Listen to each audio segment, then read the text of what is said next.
Fait incroyable, elle y détecte des conditions susceptibles d'abriter la vie. Si de telles conditions existent si proches de nous, que pourrait-on découvrir dans une autre galaxie, sur une planète identique à la Terre?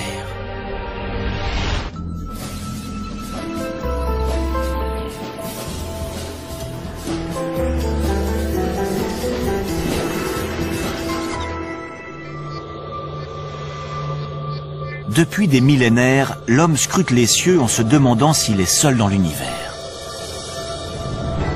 Aujourd'hui, nous n'avons jamais été aussi près de pouvoir répondre à cette question. Certains scientifiques sont même convaincus que nous pourrions voir nos premiers cousins extraterrestres dans un avenir très proche. J'espère que ce sera dans les 10 ans à venir, mais de préférence la semaine prochaine. Le plus tôt sera le mieux. En prime, on pourrait s'apercevoir que ces extraterrestres n'habitent pas de lointaines planètes dans des galaxies inconnues, mais juste à notre porte, au cœur de notre propre système solaire. Les chercheurs sont sur le point d'obtenir des preuves de leur existence dans des milieux particulièrement hostiles.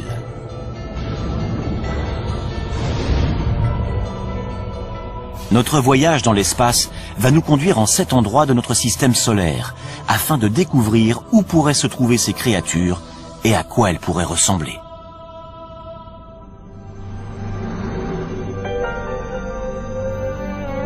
Les planètes de notre système présentent un environnement extrêmement inhospitalier.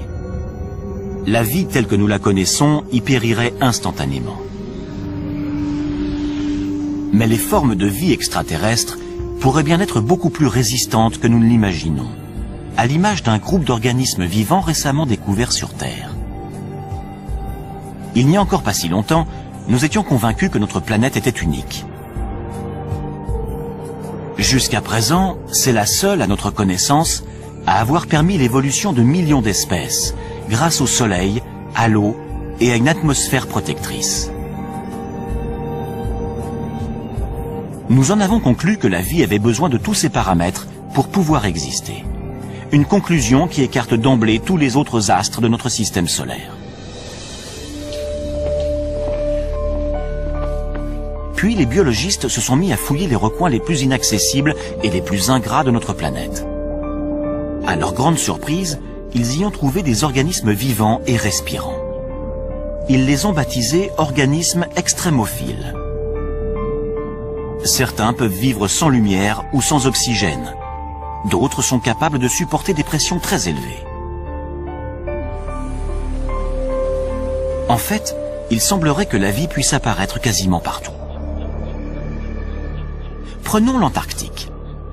Après avoir étudié ces étendues désolées pendant des années, les chercheurs avaient perdu tout espoir d'y trouver la moindre trace de vie. Or, en 1999, des scientifiques ont extrait une roche située à 2 mètres sous la glace. Et lorsqu'ils l'ont cassée, ils ont découvert qu'elle grouillait de minuscules créatures. Par moins 56 degrés et à 2 mètres sous la glace, la vie a réussi à s'installer. Les biologistes découvrent de plus en plus de formes de vie. Évidemment, il ne s'agit pas de kangourous, mais d'organismes primaires vivant dans des milieux très froids ou très chauds, ou soumis à des pressions ou à des taux de radiation énormes. La vie est parvenue à coloniser des endroits beaucoup plus diversifiés qu'on ne le pensait au sein même de notre planète. Si la vie est capable de s'imposer dans des conditions particulièrement difficiles sur Terre, pourquoi pas ailleurs dans le système solaire? Voilà qui ouvre de fabuleux horizons. À moins que notre planète ou notre système solaire n'ait quelque chose de miraculeux, la vie doit être extrêmement courante dans l'univers. À certains endroits, il doit sûrement y avoir des formes de vie intelligentes.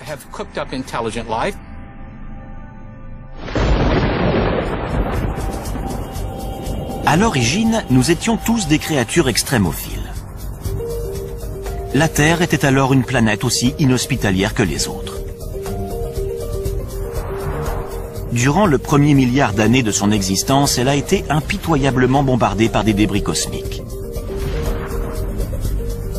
Ces impacts ont transformé la surface du globe en fournaise bouillonnante, où rien ne pouvait survivre. Mais une fois que le système solaire s'est mis en place et que la Terre a commencé à se refroidir, l'eau est apparue, ce qui a constitué la première étape de la vie. En 1953, le biologiste Stanley Miller a démontré lors d'une expérience en laboratoire que la vie sur Terre était née de façon très simple. Il a mélangé de l'hydrogène, du méthane, de l'ammoniac et de l'eau, tous les composants de l'atmosphère terrestre primitive. Puis, il a soumis cette solution à des arcs électriques censés reproduire des éclairs. Les résultats obtenus ont ébranlé le monde entier. Le chercheur est ainsi parvenu à créer des acides aminés, les molécules organiques à la base de toute vie. Si des éclairs ont contribué à l'installation de la vie sur Terre, rien n'interdit de penser que la même chose ait pu se produire sur d'autres planètes.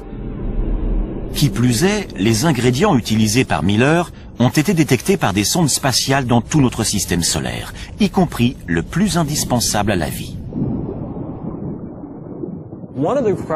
L'une des conditions requises pour toute forme de vie sur Terre, c'est de l'eau, sous forme liquide.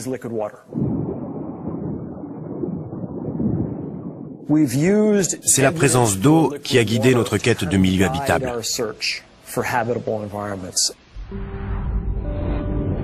Notre voyage va nous conduire sur 7 astres célestes, dont certains contiennent potentiellement de l'eau et donc des créatures extraterrestres.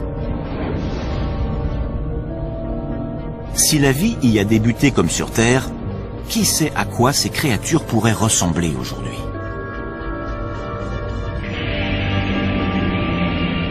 Commençons par la planète la plus emblématique, située non loin de la nôtre, Mars.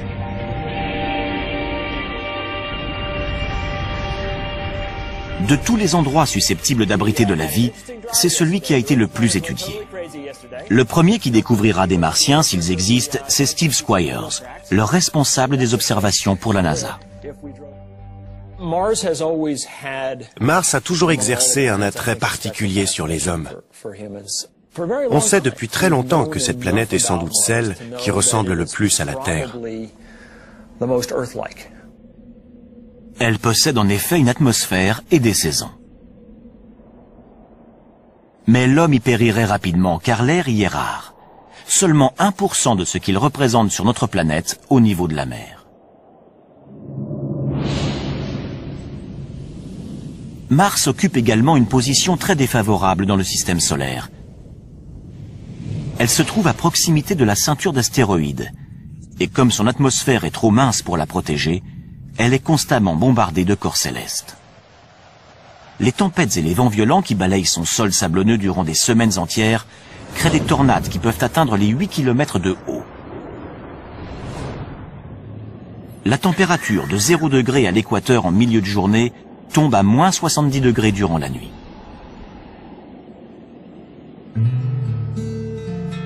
David Greenspoon est responsable du département d'astrobiologie au Musée de la Nature et des Sciences de Denver. Pour lui, Mars est victime de sa petite taille. Quand je prends un café en hiver, je sais qu'un petit expresso va refroidir plus rapidement qu'un grand café. Plus un objet est gros, plus il va rester chaud longtemps, car son cœur est davantage protégé du froid.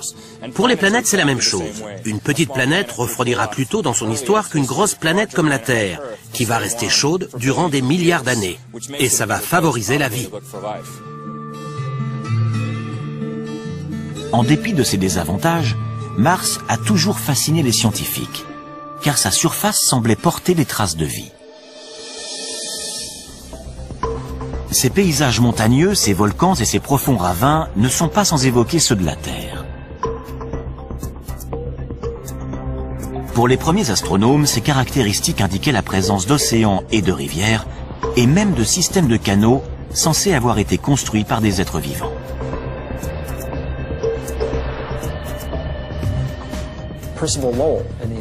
En voyant ça, Percival Lowell, un astronome américain, a pensé que des tracés aussi rectilignes et réguliers étaient forcément le produit d'une forme de vie intelligente. Il avait raison. Le problème, c'est que la vie était du mauvais côté du télescope. À travers la lunette, son œil et son cerveau ont extrapolé des choses qui n'étaient pas là. Lowell n'est pas le seul à avoir été le jouet de son imagination. Lorsque la sonde Viking 1 a envoyé ce cliché, de nombreux scientifiques se sont demandé s'il s'agissait d'un visage humain créé par les Martiens à leur propre image. En survolant la surface de la planète rouge, on s'aperçoit que son aspect est en réalité beaucoup plus commun. Ce ne sont donc pas les Martiens qui ont bâti ces structures monumentales. Ce qui ne veut pas dire qu'il n'y a pas de vie sur Mars.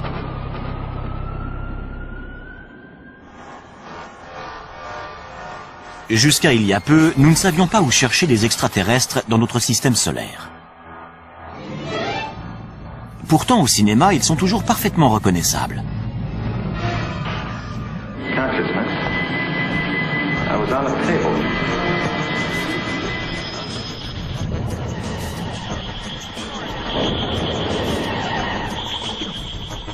En général, ils sont très proches de nous autres terriens. Hostiles ou adorables, nous les imaginons comme des versions mutantes de nous-mêmes.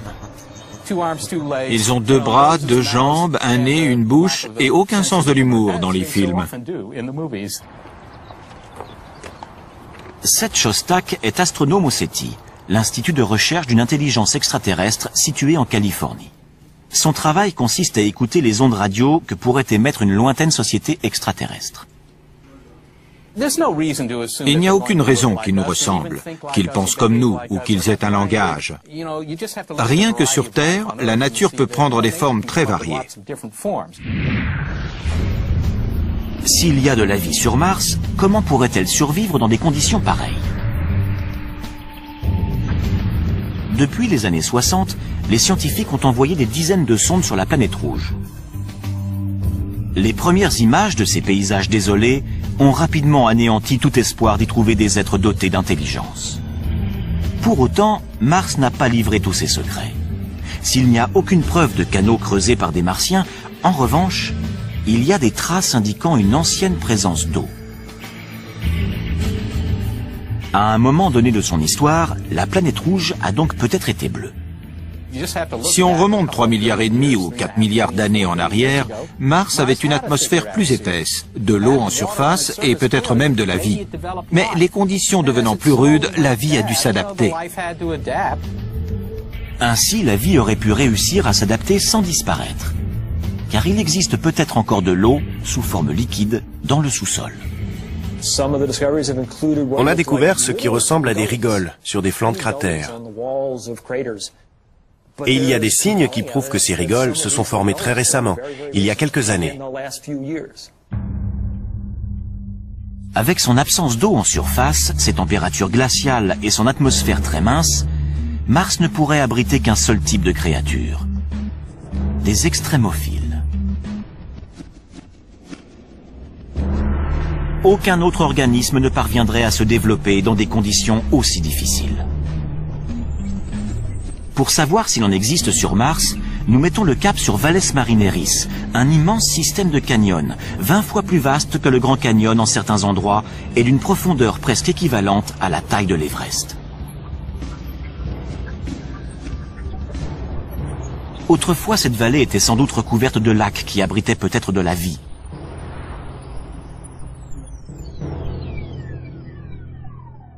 L'eau s'étant évaporée, les organismes vivants auraient pu évoluer pour s'adapter à leurs nouvelles conditions de vie. On ne saura à quoi ressemblent ces créatures extrémophiles qu'une fois qu'on les aura trouvées. Mais elles pourraient être semblables à celles qui existent dans les endroits les plus inhospitaliers de notre planète. Voici des biologistes hors du commun. Il s'agit d'astrobiologistes qui traquent les espèces terrestres qu'on serait susceptible de retrouver dans l'espace. Rocco Mancinelli est l'un d'eux, et il recherche des organismes extrémophiles martiens. Si certains se sont enterrés, comme c'est vraisemblablement le cas, que s'est-il passé? Ils ont trouvé des poches d'eau salée. Et qui peut vivre dans de l'eau salée? Des organismes halophiles.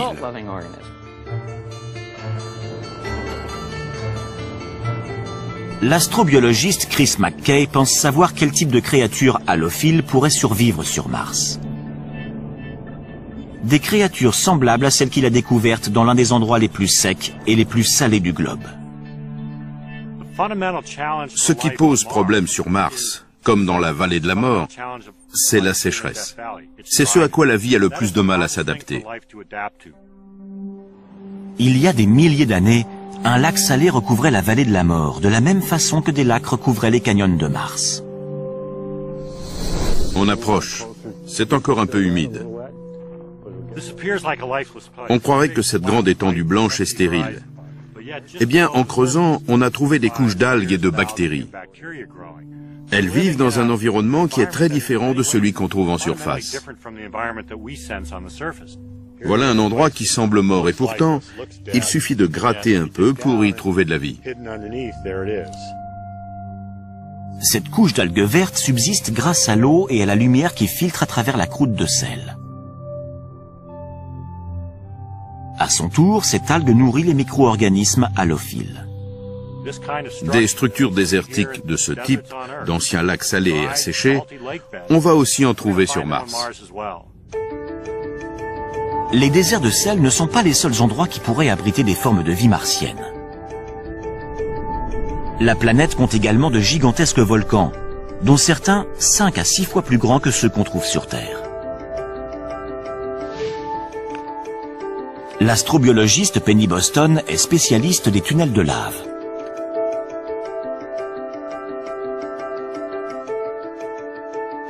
Il n'y a pas si longtemps, on pensait que ces grottes étaient totalement stériles car le soleil n'y pénètre jamais, empêchant toute photosynthèse.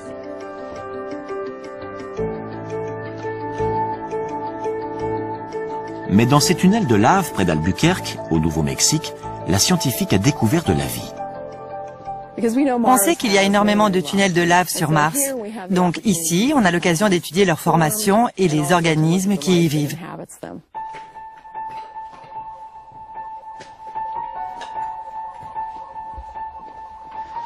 Les créatures extrémophiles qu'elle a découvertes se nourrissent de minéraux présents sur les parois de la grotte. Quand on s'approche, on voit des taches blanches à la surface du basalte noir. C'est comme des grandes villes pour ces organismes qui sont nichés dans les minuscules anfractuosités de la roche. Ces créatures sont totalement adaptées au froid. Elles ne voient jamais la lumière du jour et vivent de ce que ce milieu leur procure. Y aurait-il les mêmes formes de vie dans des grottes sous les volcans martiens? L'astrobiologiste en est persuadé. On va découvrir de la vie. J'espère simplement que je serai encore là pour voir ça.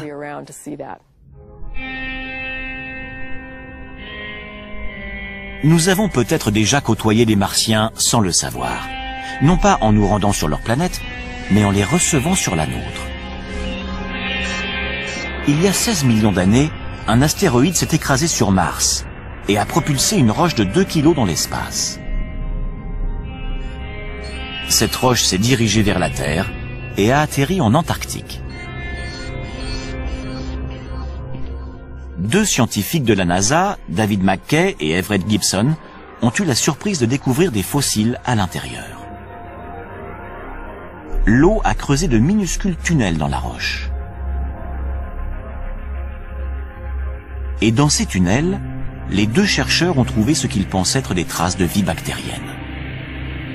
Ce sont des microbes morts, fossilisés. À certains endroits, on ne voit plus leur forme, simplement l'empreinte qu'ils ont laissée. Des êtres vivants venus de Mars? Peut-être. Notre équipe est convaincue qu'il s'agit d'organismes vivants fossilisés. On ne l'a pas encore établi avec certitude, donc beaucoup de gens sont encore sceptiques, mais on continue à rassembler des preuves. Les résultats sont concluants. Notre but est de démontrer qu'il s'agit bien de fossiles d'êtres vivants. Et les recherches ne font que commencer. En mai 2008, la NASA a envoyé sur Mars une sonde baptisée Phoenix. Elle a recueilli des fragments de glace et transmis des milliers de clichés avant de cesser de fonctionner en novembre 2008. la NASA projette maintenant d'envoyer des scientifiques sur Mars. S'ils ne rencontrent pas les petits hommes verts de nos fantasmes, en revanche, ils pourraient bien rencontrer de la vie. Mais sous quelle forme? Sans doute des créatures souterraines capables de survivre avec très peu d'eau.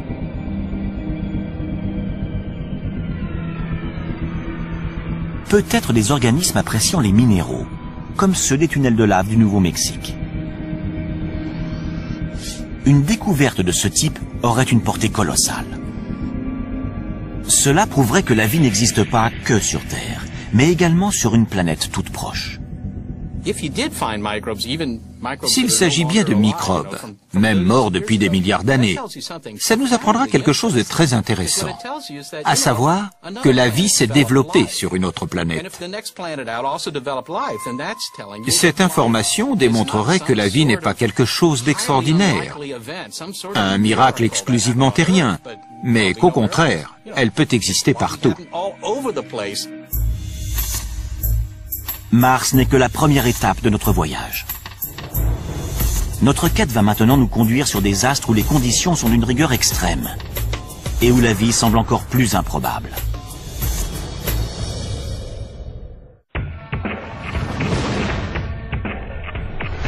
Nous mettons le cap sur la ceinture d'astéroïdes située entre Mars et Jupiter.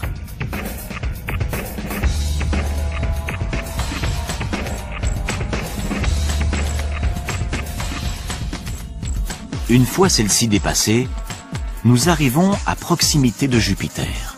C'est la plus grande planète de notre système solaire, mais elle est particulièrement hostile à la vie en raison de ses gaz toxiques et de sa pesanteur très importante. Il fait très froid sur Jupiter et son atmosphère très épaisse, de plusieurs dizaines de milliers de kilomètres, est composée de méthane et d'ammoniac, qui entrent notamment dans la composition des détergents. Mais Jupiter a plus de 60 lunes. De prime abord, ces lunes semblent peu à même d'accueillir de la vie. Leur atmosphère est mince et leur température glaciale.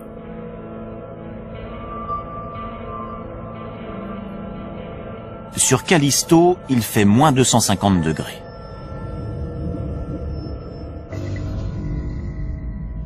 Les sondes Voyageur et Galileo ont détecté peu de choses à la surface de ces lunes, à part de la glace. À une exception près. Io est l'une des lunes les plus proches de Jupiter. Lorsque la NASA a envoyé la sonde Voyageur 1 sur Io en 1979, les astronomes ont été ébahis de découvrir que sa surface était constellée de volcans géants. Io est l'astre qui connaît l'activité volcanique la plus intense de tout notre système solaire. Il crache constamment des matériaux. Qu'est-ce qui peut bien faire bouillonner l'intérieur de cette lune? Étrangement, c'est la force gravitationnelle de Jupiter. La planète géante exerce une force d'attraction phénoménale sur ses satellites. Plus ils sont proches, plus la force d'attraction est importante. Cette dernière provoque même des déformations de leur croûte. Certaines de ces lunes ont des orbites elliptiques. À proximité de Jupiter, leur croûte s'étire. Lorsqu'elle s'éloigne, leur croûte reprend sa forme sphérique. C'est ce mouvement constant qui provoque d'importantes frictions internes et génère de la chaleur, à l'image de deux bâtons que l'on frotte pour provoquer des étincelles.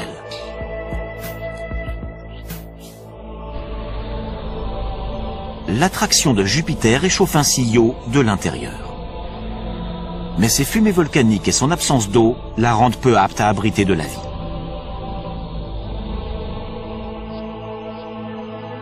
Les autres grandes lunes de Jupiter sont plus éloignées, ce qui leur garantit une surface calme.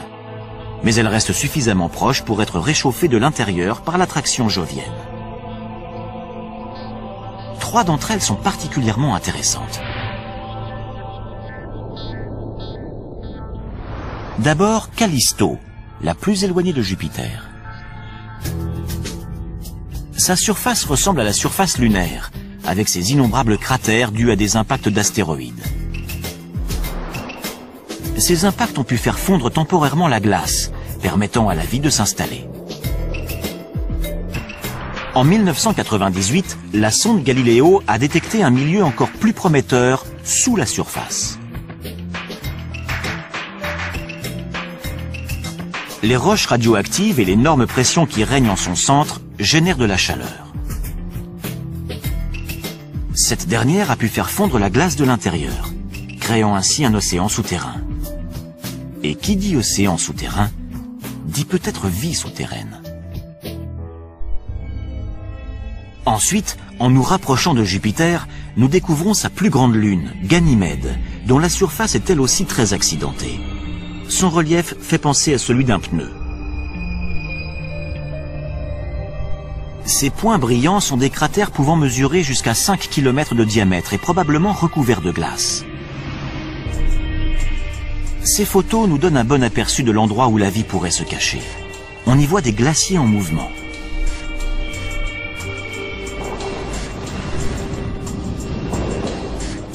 Semblables à ceux que l'on trouve sur Terre.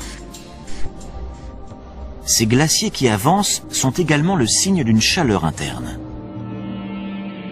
Comme Callisto, Ganymède pourrait posséder un océan enfoui sous 200 km de glace. Enfin, la troisième et la plus fascinante des lunes joviennes. Baptisée Europe, c'est la plus proche de Jupiter.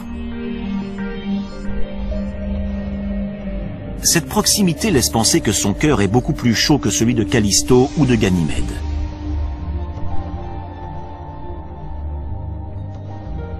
Cependant, sa surface est totalement gelée. Mais entre les deux, il pourrait y avoir une zone tempérée propice à la vie. De gigantesques fissures balafrent sa surface, signe que son épaisse couche de glace est en perpétuel mouvement. Sur Terre, on voit des fissures identiques au niveau de la banquise qui recouvre l'océan Arctique. La couche de glace qui recouvre Europe pourrait ainsi dissimuler le plus vaste océan de tout le système solaire. Un océan 2 fois plus grand que la Terre. Notre planète ne serait donc pas la seule à posséder de l'eau sous forme liquide. Et cette eau pourrait être porteuse de vie.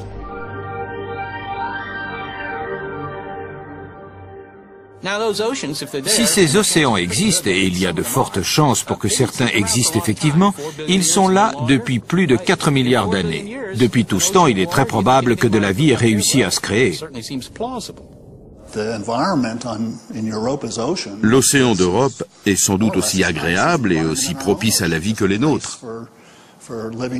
Peut-être même que certains de nos animaux marins pourraient y vivre. Mais l'eau doit y être très froide, voire pleine de glace fondue. Et la lumière n'y pénètre jamais car la banquise qui recouvre Europe mesure une quinzaine de kilomètres d'épaisseur. On n'aurait jamais imaginé que ce type d'endroit puisse abriter de la vie avant une fabuleuse découverte faite au large des côtes de l'équateur. À des kilomètres de profondeur dans le Pacifique, des biologistes ont découvert des myriades de vers tubicoles, de crabes et même de calmars. Ces animaux prospèrent en dépit d'une obscurité totale, d'un froid intense et d'une pression colossale.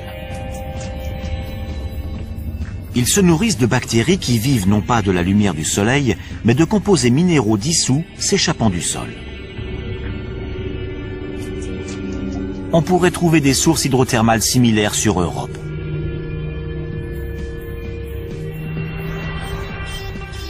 Afin de le vérifier, les scientifiques de la NASA aimeraient envoyer un robot sur place. D'autres voudraient envoyer un cryobo, un robot perforateur qui ferait fondre la glace et enverrait une sonde dans le liquide situé en dessous. Ce n'est pas difficile à faire. Il suffirait de faire fondre la glace sur une épaisseur d'une quinzaine de kilomètres et de faire descendre une ligne équipée d'une caméra et d'une lampe pour voir ce qu'il y a.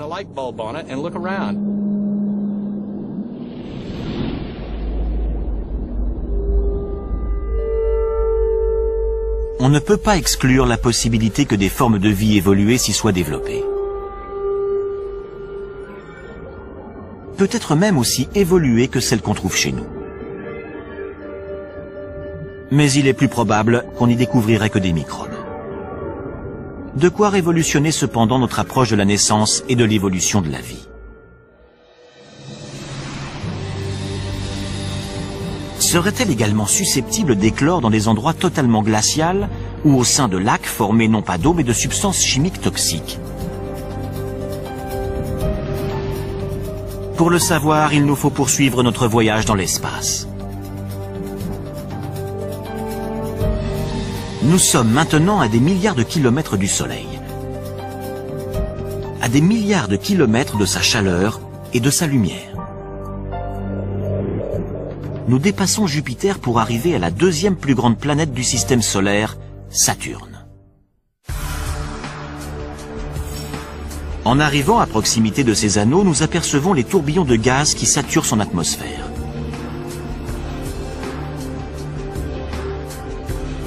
Nous ressentons également son attraction, moindre que celle de Jupiter, mais néanmoins considérable. Nous continuons à avancer, car il n'y a aucune chance de trouver de la vie sur les anneaux de Saturne. Ils sont composés de roches et de glace qui vont de la taille d'un grain de sucre à celle d'une maison.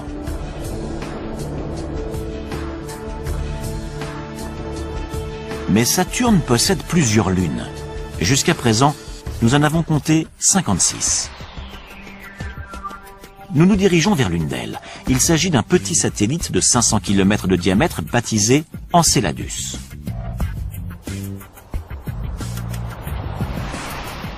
Ici, la pesanteur est très faible par rapport à la Terre. Et l'atmosphère quasi inexistante. Enceladus réfléchit pratiquement toute la lumière qu'il reçoit, ce qui en fait le corps le plus brillant du système solaire. Les scientifiques pensaient jusqu'alors qu'il y faisait trop froid pour que la vie s'y développe. Mais ils se trompaient. En 2005, après 7 ans de voyage, la sonde Cassini s'est approchée de cette petite lune et il y a détecté quelque chose qui a stupéfié la principale observatrice de la mission, Caroline Porco. Voici l'image qui nous a arrêtés. On était sous le choc.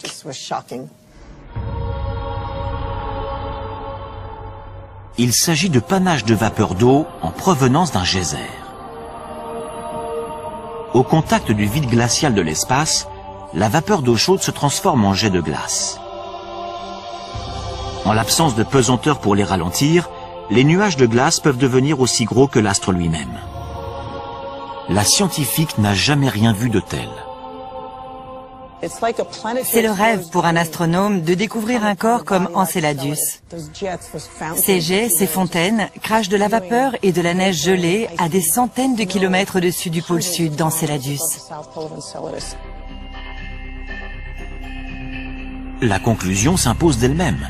Enceladus bout de l'intérieur. Comme dans le cas de Jupiter, le formidable champ gravitationnel de Saturne déforme ses satellites, créant ainsi friction et chaleur en leur centre. À la lumière de nos connaissances actuelles, on peut en déduire qu'il y a sans doute de l'eau sous la surface. Les modèles qu'on possède aujourd'hui pour expliquer ces projections indiquent que les températures sont suffisamment élevées pour créer de la vapeur d'eau. Chaleur, eau, même aux confins du système solaire, les principaux ingrédients de la vie semblent réunis. Mais quelle créature pourrait vivre dans un geyser? On peut en avoir une petite idée grâce aux sources chaudes qu'on trouve sur Terre. On pensait autrefois qu'il n'y avait aucun être vivant dans les fontaines du parc national de Yellowstone, jusqu'à ce que des biologistes n'y découvrent des microbes se nourrissant des minéraux dissous dans l'eau. On les désigne sous le nom de thermophiles. Les plus résistants, baptisés hyperthermophiles, sont capables de vivre dans de l'eau en ébullition. Pourrait-il y avoir des micro-organismes thermophiles sur Enceladus? Pour le savoir, reprenons notre voyage spatial. Les températures à proximité de la surface avoisinent les moins de 100 degrés, trop froides pour espérer y trouver de la vie. Mais y en aurait-il dans les eaux chaudes situées en profondeur? Dans l'épannage de vapeur d'eau au-dessus d'Enceladus, la sonde Cassini a détecté du gaz carbonique et du méthane, des éléments susceptibles de nourrir la vie sous la surface, de la même façon que les minéraux des sources de Yellowstone nourrissent les microbes. Cet astre contient très probablement de l'eau à l'intérieur. Il a également montré qu'il possédait des composés organiques simples et d'autres éléments qui lui confèrent un intérêt astrobiologique indéniable au sein de notre système solaire. Et les bonnes surprises ne s'arrêtent pas là. Les astronomes ont également découvert des signes prometteurs sur Titan, une autre lune de Saturne. Mais c'est sans doute la moins à même d'abriter de la vie. Titan ne bénéficie que d'un faible ensoleillement, à peine l'équivalent du centième de ce que reçoit la Terre. On y a détecté de la glace, mais pas d'eau sous forme liquide. Et avec des températures de moins 200 degrés, cette glace est dure comme de la pierre. Dans ces conditions, qu'est-ce qui pourrait faire de cet astre un lieu propice à la vie extraterrestre? Par bien des aspects, Titan ressemble à la Terre, mais pas à celle que nous connaissons aujourd'hui. Titan s'est avéré être l'astre inespéré du système saturnien. On soupçonnait depuis longtemps que sa surface présentait un environnement intéressant. En fait, cet environnement est similaire à celui qu'on trouvait sur Terre avant l'apparition de la vie.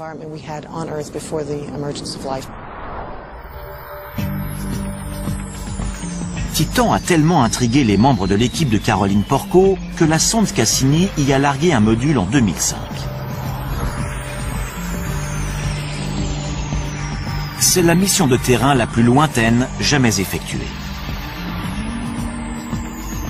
Mais le module n'a détecté que des crêtes et des plaines. Par la suite, un survol de la sonde Cassini a révélé la présence d'un littoral. Puis, ce sont des centaines de lacs qui sont apparus, dont un, plus étendu que les grands lacs nord-américains.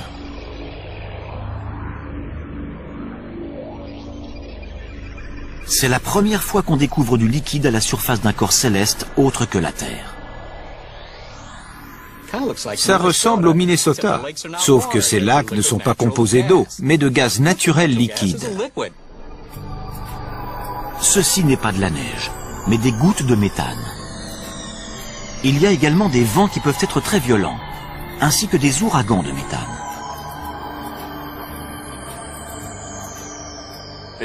Le méthane se comporte de la même façon que l'eau. Il tombe sous forme de pluie, il s'évapore, il coule en rivière. C'est la même chose sur Terre, sauf que sur Titan, c'est du méthane. Les paysages de Titan ressemblent à ça. Imaginez un ciel orange à cause des particules organiques. Imaginez que tout ce blanc, c'est de la glace très dure en raison du froid qui règne sur Titan, et que cette eau, c'est du méthane liquide. Des conditions similaires existaient sur notre planète il y a 4 milliards d'années. C'est pourquoi les scientifiques pensent que Titan pourrait abriter de la vie. Les réactions chimiques se produisent même à très basse température. Ça prend beaucoup plus de temps, mais Titan a eu 4 milliards d'années pour arriver à créer quelque chose.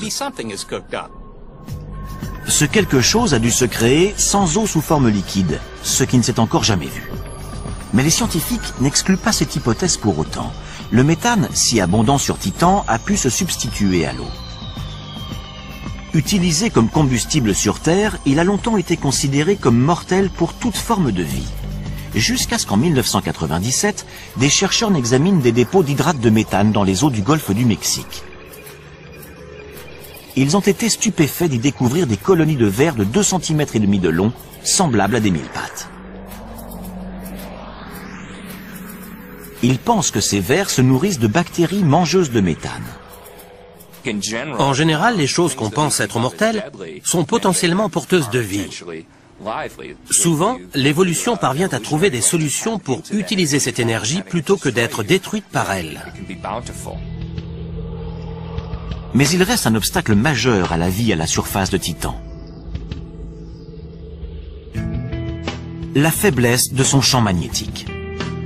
Les êtres vivants seraient alors exposés aux radiations cosmiques. Mais ceci ne serait pas un problème pour des organismes extrémophiles, identiques à ceux que des biologistes ont découverts vivants autour du réacteur contaminé de Tchernobyl. Certains baignaient même dans des rejets radioactifs toxiques et se nourrissaient de molécules en décomposition.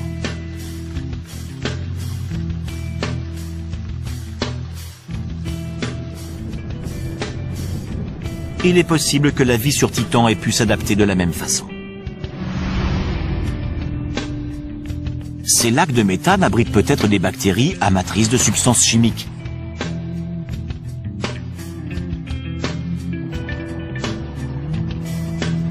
Dans ces couches de glace, on pourrait également découvrir des microbes résistants aux radiations, similaires à ceux de Tchernobyl. Des organismes mangeurs de méthane pourraient dégager de la chaleur, ce qui ferait fondre la glace, créant ainsi des poches de vie. Quoi qu'il en soit, la vie sur Titan serait le résultat d'un curieux mélange. Il nous reste maintenant à faire un petit détour par la plus étrange des planètes susceptibles d'abriter de la vie. Et cette dernière est presque à notre porte. Notre voyage touche à sa fin.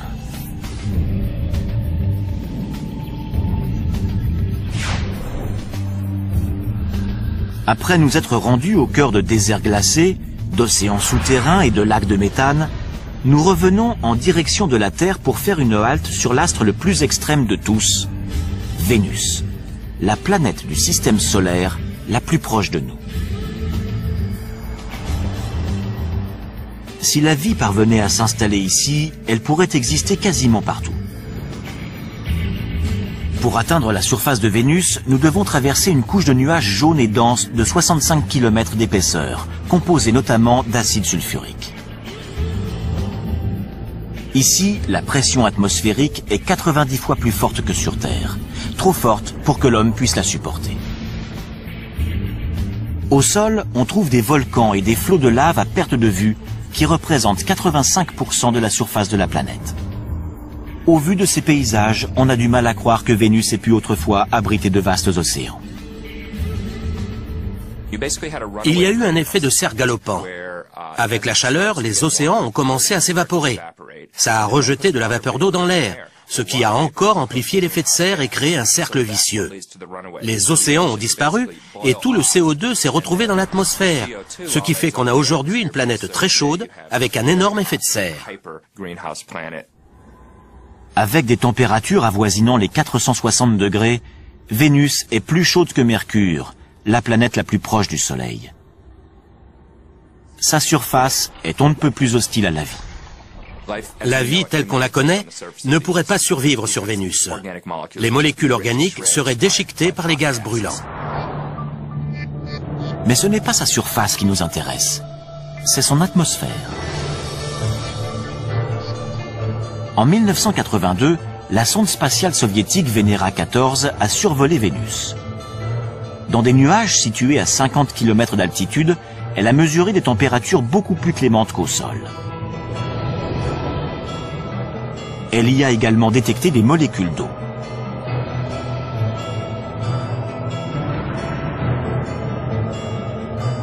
Jusqu'à présent, toute l'eau que nous avons découverte au-delà de la Terre était sous forme solide. Il n'y a que dans les nuages au-dessus de Vénus que nous l'avons trouvée sous forme de vapeur, où la vie pourrait se développer. Mais les nuages vénusiens sont aussi composés de gouttelettes d'acide sulfurique. Or, on pensait que rien ne pouvait vivre dans cette substance. Jusqu'à ce que des scientifiques n'analysent les eaux hyperacides s'échappant d'une mine californienne.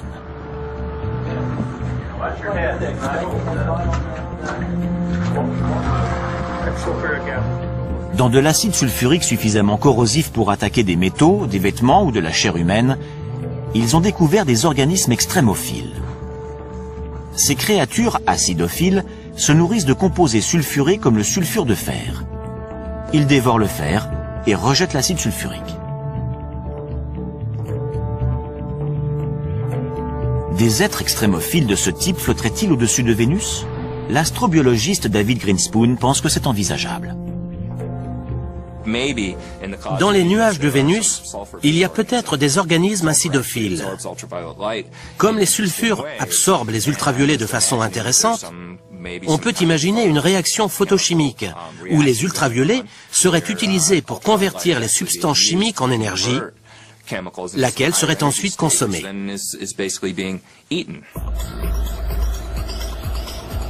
À quoi pourraient bien ressembler ces organismes extraterrestres s'ils existent?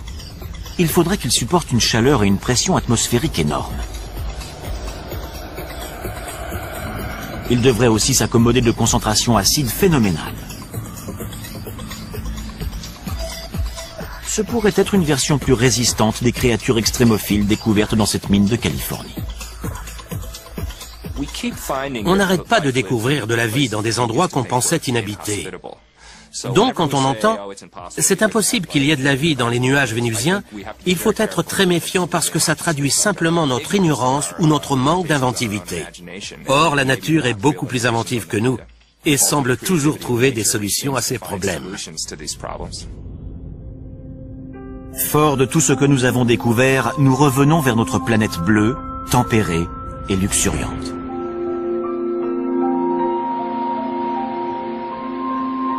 Nous savons désormais que les environnements les plus extrêmes sont capables d'abriter des êtres vivants.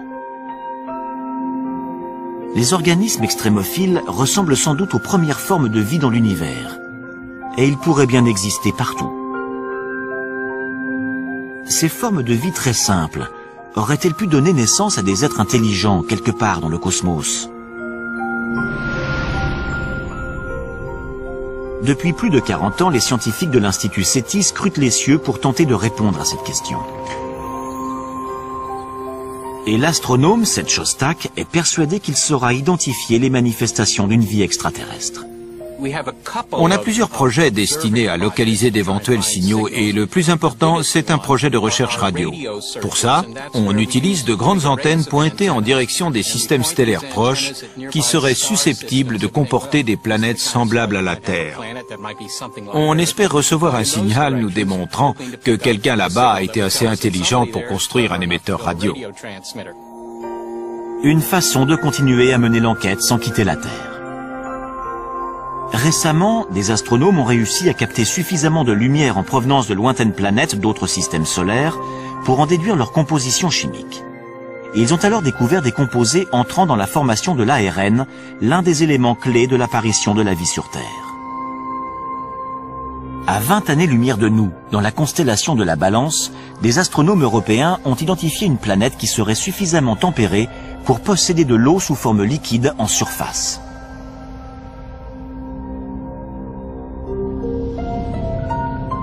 Dans les années 70, 4 sondes ont été envoyées dans l'espace.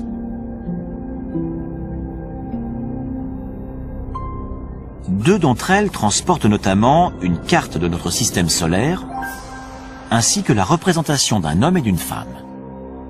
Les deux autres contiennent un échantillon d'uranium, dont la vitesse de désintégration permettra leur datation, ainsi que divers enregistrements dont une composition de Bach.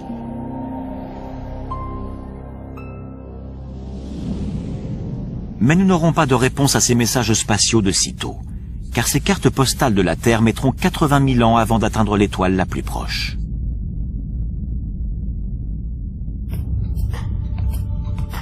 Notre quête de vie extraterrestre ne fait donc que commencer. Il y a des milliards de planètes à explorer, et chacune d'elles est potentiellement porteuse de vie, voire de formes de vie intelligentes. Il serait grotesque de penser que nous sommes les seuls dans l'univers. Ça ne tient pas la route. Le fait de savoir si nous sommes ou non les seuls êtres vivants est crucial pour l'humanité tout entière. C'est une question qu'on doit se poser. Quelque part dans une galaxie connue ou inconnue, quelque chose ou quelqu'un regarde peut-être en direction de la Voie lactée en se demandant « Est-ce qu'il y a de la vie là-bas »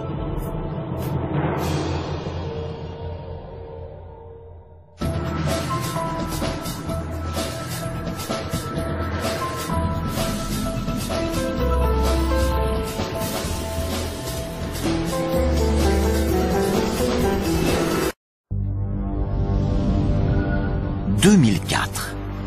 La sonde Cassini s'approche de Saturne et de ses 56 lunes. Fait incroyable, elle y détecte des conditions susceptibles d'abriter la vie. Si de telles conditions existent si proches de nous, que pourrait-on découvrir dans une autre galaxie, sur une planète identique à la Terre ?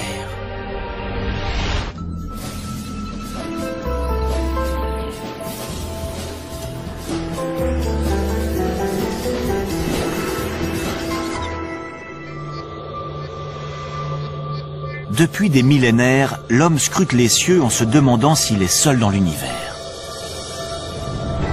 Aujourd'hui, nous n'avons jamais été aussi près de pouvoir répondre à cette question.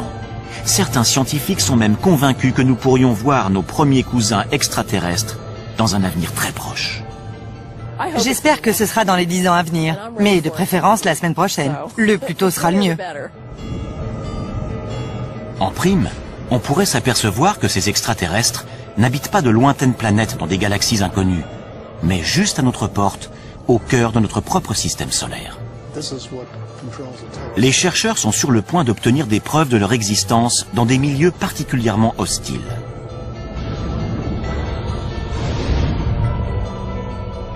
Notre voyage dans l'espace va nous conduire en 7 endroits de notre système solaire, afin de découvrir où pourraient se trouver ces créatures et à quoi elles pourraient ressembler.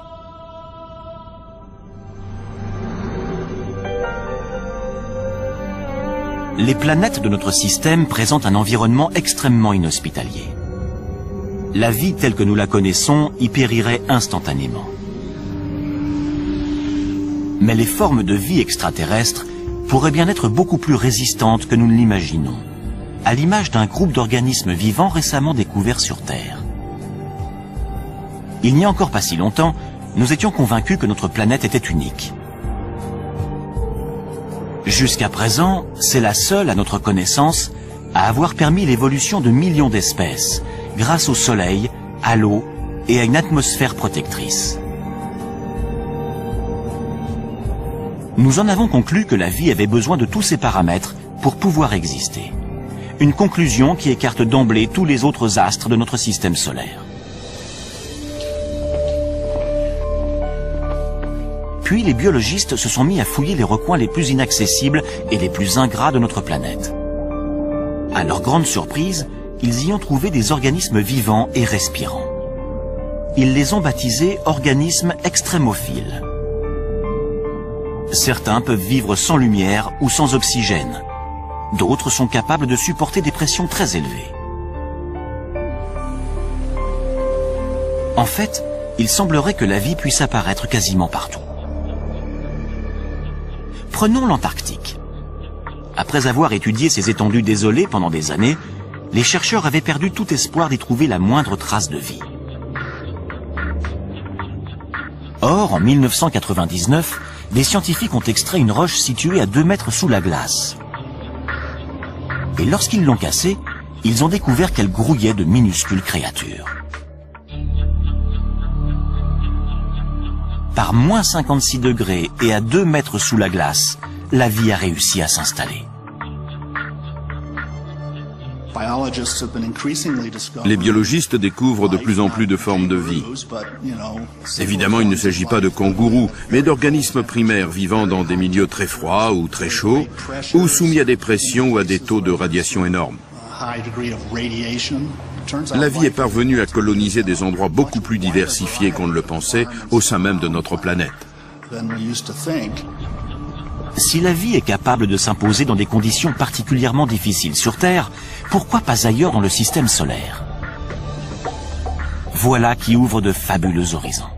À moins que notre planète ou notre système solaire n'ait quelque chose de miraculeux, la vie doit être extrêmement courante dans l'univers. À certains endroits, il doit sûrement y avoir des formes de vie intelligentes.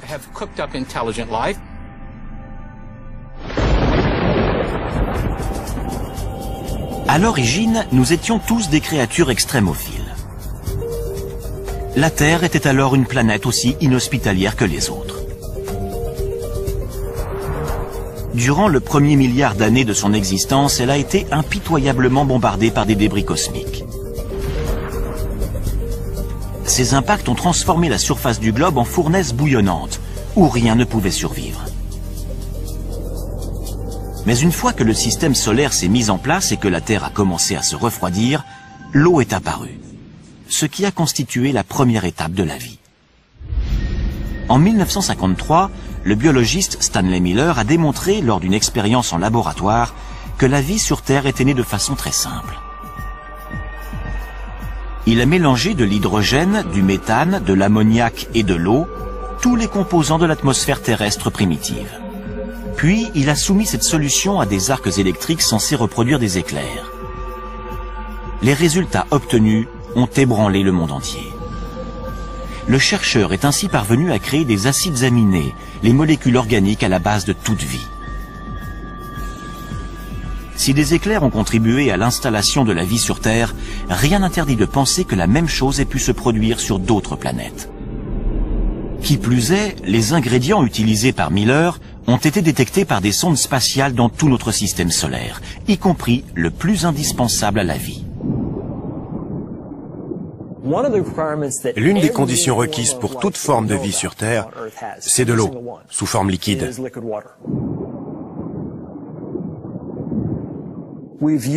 C'est la présence d'eau qui a guidé notre quête de milieux habitables.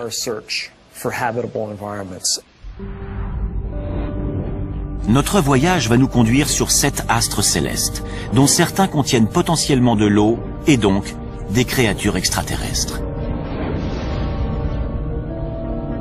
Si la vie y a débuté comme sur Terre, qui sait à quoi ces créatures pourraient ressembler aujourd'hui?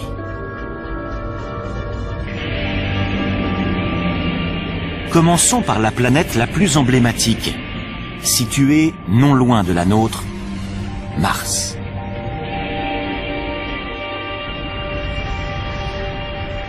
De tous les endroits susceptibles d'abriter de la vie, c'est celui qui a été le plus étudié. Le premier qui découvrira des Martiens, s'ils existent, c'est Steve Squyres, le responsable des observations pour la NASA. Mars a toujours exercé un attrait particulier sur les hommes. On sait depuis très longtemps que cette planète est sans doute celle qui ressemble le plus à la Terre. Elle possède en effet une atmosphère et des saisons. Mais l'homme y périrait rapidement car l'air y est rare. Seulement 1% de ce qu'il représente sur notre planète au niveau de la mer. Mars occupe également une position très défavorable dans le système solaire. Elle se trouve à proximité de la ceinture d'astéroïdes. Et comme son atmosphère est trop mince pour la protéger, elle est constamment bombardée de corps célestes. Les tempêtes et les vents violents qui balayent son sol sablonneux durant des semaines entières créent des tornades qui peuvent atteindre les 8 km de haut. La température de 0 degré à l'équateur en milieu de journée tombe à moins 70 degrés durant la nuit.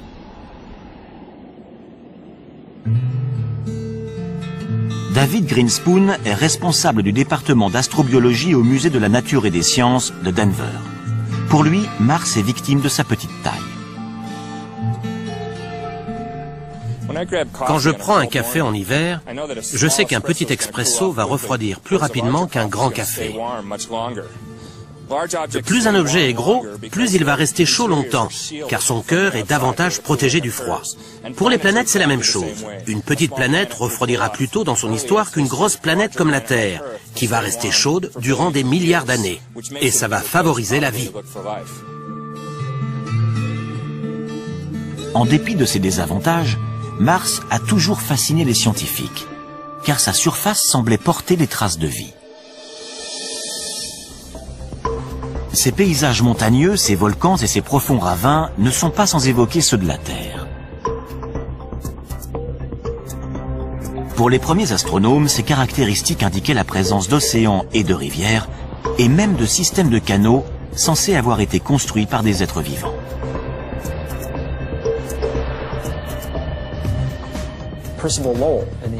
En voyant ça, Percival Lowell, un astronome américain, a pensé que des tracés aussi rectilignes et réguliers étaient forcément le produit d'une forme de vie intelligente. Il avait raison. Le problème, c'est que la vie était du mauvais côté du télescope. À travers la lunette, son œil et son cerveau ont extrapolé des choses qui n'étaient pas là. Lowell n'est pas le seul à avoir été le jouet de son imagination. Lorsque la sonde Viking 1 a envoyé ce cliché, de nombreux scientifiques se sont demandé s'il s'agissait d'un visage humain créé par les Martiens à leur propre image. En survolant la surface de la planète rouge, on s'aperçoit que son aspect est en réalité beaucoup plus commun. Ce ne sont donc pas les Martiens qui ont bâti ces structures monumentales. Ce qui ne veut pas dire qu'il n'y a pas de vie sur Mars.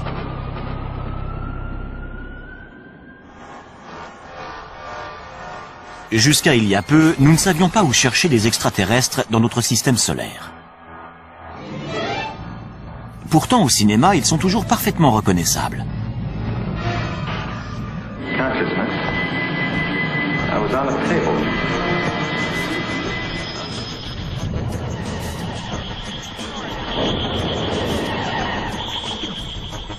En général, ils sont très proches de nous autres terriens. Hostiles ou adorables, nous les imaginons comme des versions mutantes de nous-mêmes.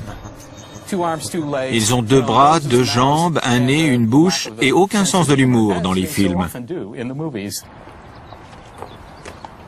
Seth Shostak est astronome au SETI, l'institut de recherche d'une intelligence extraterrestre situé en Californie. Son travail consiste à écouter les ondes radio que pourrait émettre une lointaine société extraterrestre. Il n'y a aucune raison qu'ils nous ressemblent, qu'ils pensent comme nous ou qu'ils aient un langage. Rien que sur Terre, la nature peut prendre des formes très variées. S'il y a de la vie sur Mars, comment pourrait-elle survivre dans des conditions pareilles? Depuis les années 60, les scientifiques ont envoyé des dizaines de sondes sur la planète rouge.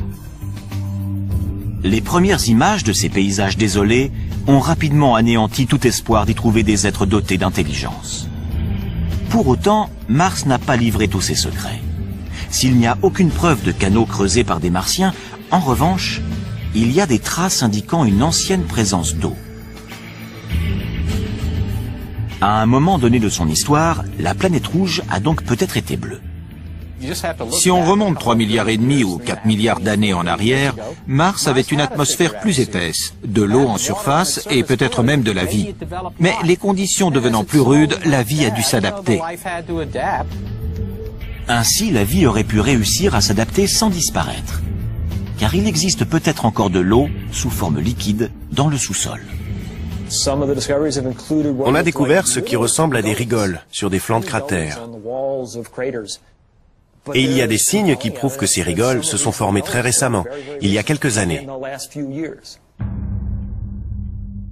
Avec son absence d'eau en surface, ses températures glaciales et son atmosphère très mince, Mars ne pourrait abriter qu'un seul type de créature. Des extrémophiles. Aucun autre organisme ne parviendrait à se développer dans des conditions aussi difficiles. Pour savoir s'il en existe sur Mars, nous mettons le cap sur Valles Marineris, un immense système de canyons, 20 fois plus vaste que le Grand Canyon en certains endroits et d'une profondeur presque équivalente à la taille de l'Everest. Autrefois, cette vallée était sans doute recouverte de lacs qui abritaient peut-être de la vie.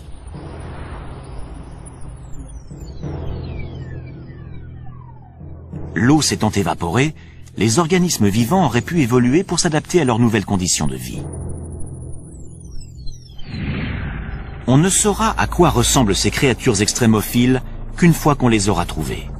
Mais elles pourraient être semblables à celles qui existent dans les endroits les plus inhospitaliers de notre planète. Voici des biologistes hors du commun. Il s'agit d'astrobiologistes qui traquent les espèces terrestres qu'on serait susceptible de retrouver dans l'espace. Rocco Mancinelli est l'un d'eux, et il recherche des organismes Fait incroyable, elle y détecte des conditions susceptibles d'abriter la vie.